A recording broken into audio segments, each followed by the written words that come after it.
एक गांव में एक गरीब बुढ़िया अपनी दो बेटियों के साथ रहती थी। वे बहुत गरीबी में जीवन बिता रही थीं और उनके पास खाने पीने के लिए भी पर्याप्त नहीं था।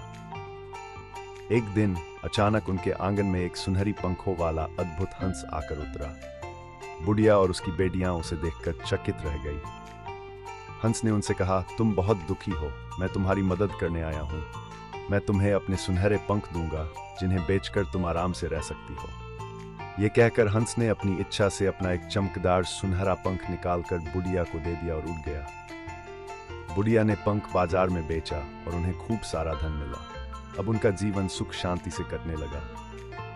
हंस समय समय पर आता रहा और अपनी इच्छा से एक एक सुनहरा पंख देता रहा। बुढ़िया और उसकी बेटियों की गरीबी दूर हो गई और वे अमीर बन गई। लेकिन बुढ़िया का मन लालची हो गया। उसने सोचा, यह हंस बार बार क्यों आता है? अगर मैं इसके सारे पंख एक ही बार में ले लूं, तो मैं हमेशा के लिए अमीर हो जाऊंगी और मुझे इंतजार नहीं करना पड़ेगा।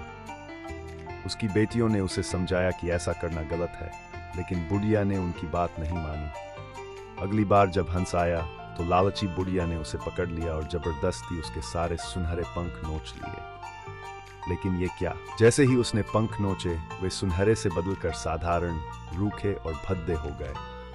हंस दर्द से कराह उठा और बुढ़िया से कहा, तुमने लालच में आकर मेरा विश्वास तोड़ा और मुझे चोट पहुंचाई। मैंने तुम्हें अपनी मर्जी से सब कुछ दिया, पर अब मैं तुम्हें कुछ नहीं दूंगा। हंस वहां से उड़ गया और फिर कभी वापस नहीं आया। बुढ़िया अपने लालच पर बहुत पछताई, क्योंकि अब उसके पास न तो सुनहरा हंस था